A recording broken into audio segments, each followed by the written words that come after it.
एक आईना सामने यूं कह रहा कहानी सुन एक आईना।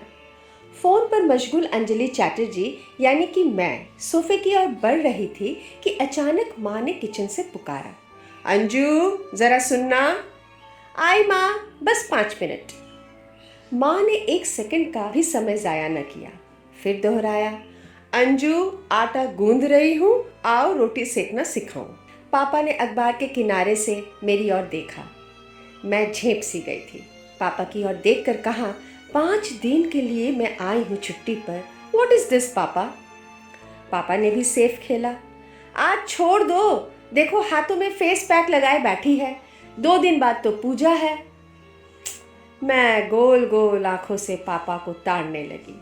ये मिस्टर चैटर्जी कहीं मुझे बेवकूफ़ तो नहीं बना रहे। तब तक अपना औजार लिए माँ की एंट्री हुई और बोली, ये बेलन पकड़ो और चलो मैदान में। तब तक पापा ने अखबार का ही ढाल बनाकर बाथरूम की ओर चल दिए। माँ की आंखों ने कहा, प्रोसीड, जैसे कि नाजी कमांडर हो। फिर माँ ने अपनी कथा आगे बढ़ाई। रोटी गोल बन जाए तो समझो जिंदगी का अहम मोर्चा तुमने फतह कर ली। धीमी आंच पर पके खाना तो वो अमृत बन जाए। सब्जियों को काटने की भी एक कला होती है। पनीर आलू में आलू छोटे और स्क्वायर हो, माछर झोल के लिए आलू लंबे और आलू पोस्तों में छोटे छोटे टुकड़े।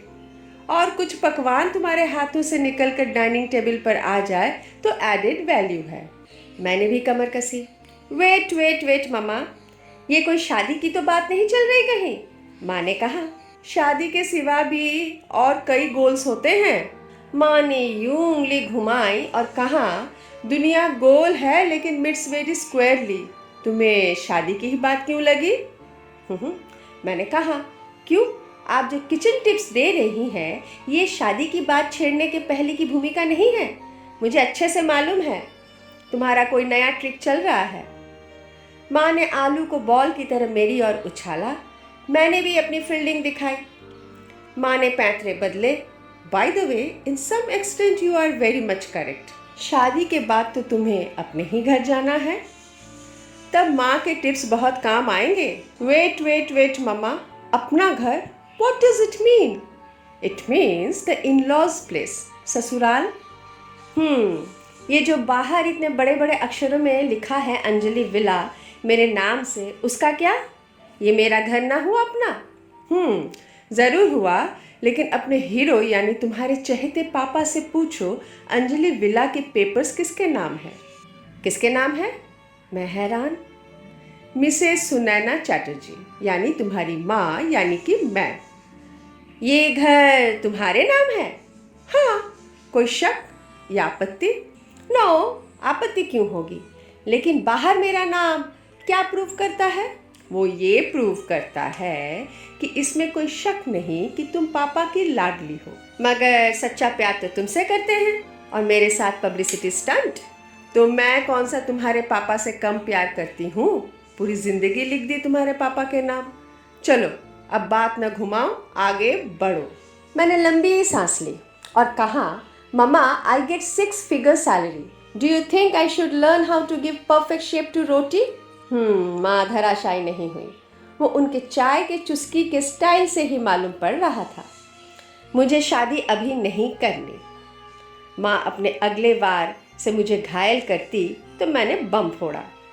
जब ससुराल जाऊंगी तब क्रैश कोर्स ऑनलाइन कर लूंगी। माँ बोली, ओके, जब मर्जी शादी करो, हमें भी कोई जल्दी नहीं है, लेकिन रोटी बेलना और सेकना तो सीखना ही पड़ेगा।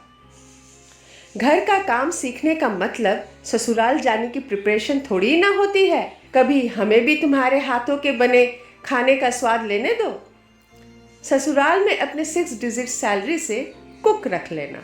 अरे माँ, दैट्स नॉट फेयर। अभी तो लाइफ को एंजॉय करने दो। सुनो, रोटी सेकने में और सब्जियां काटने में जीवन के अर्थ कैसे खत्म हो जाते हैं, जरा समझाओ। Mamma, no nagging please, no nagging. Durga Puja है, शॉपिंग नहीं हुई है, टेलर ब्लाउज बनाने के लिए कपड़े भी न लेगा, पार्लर का अपॉइंटमेंट लिया है, तुम भी चलोगी ना मेरे साथ? माँ ने चाय की आखिरी सिप ली, मानो अपना ब्रह्मास्त्र निकाल रही हो। मुझे लगा मेरी बात बदलने की मंशा को माँ ने पकड़ ली। बस और क्या, मैं आगे बोलने लग गई। पूरा दिन तुम कितना ख्याल रखती हो हम सबका, घर का कोना कोना तुम देखती हो, कुछ वक्त अपने लिए भी जी लो मम्मा। फेमिनिज्म का सिरप हर नारी बड़े दिल से गट-गट पी जाती है। मैंने भी आजमाया। माँ तुम देवी हो देवी। तिरछी नजरों से मैंने देखा। माँ ने बड़े कॉन्फिडेंटली चाय के कप को टेबल पर रखा। अंजलि, ये दुर्गा, देवी, शक्तिदायिनी, सुपर मॉम, सुपर वुमन के स्टेटस से थोड़ा आगे बढ़ो।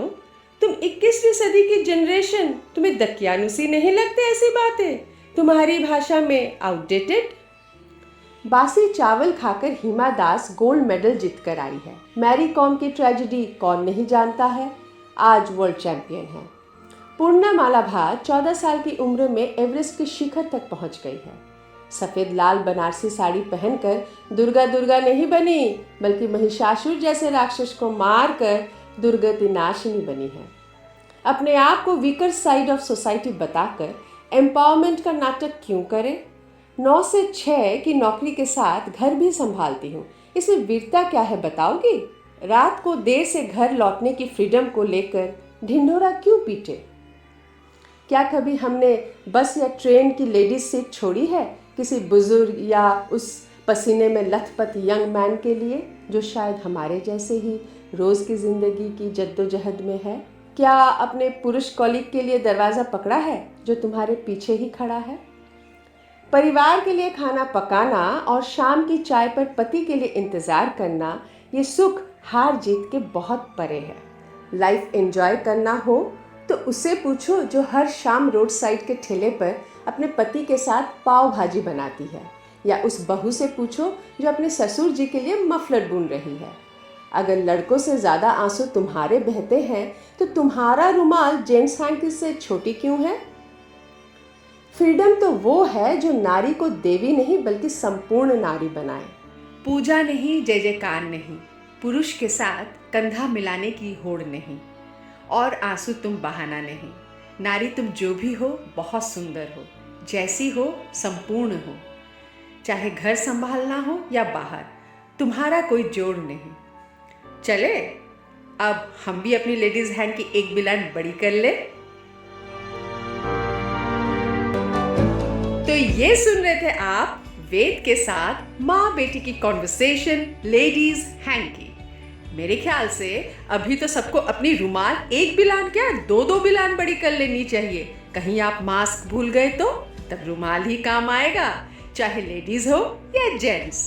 तो बने रहिए और सैनिटाइज होते रहिए जब तक वेद अपनी अगली कहानी के साथ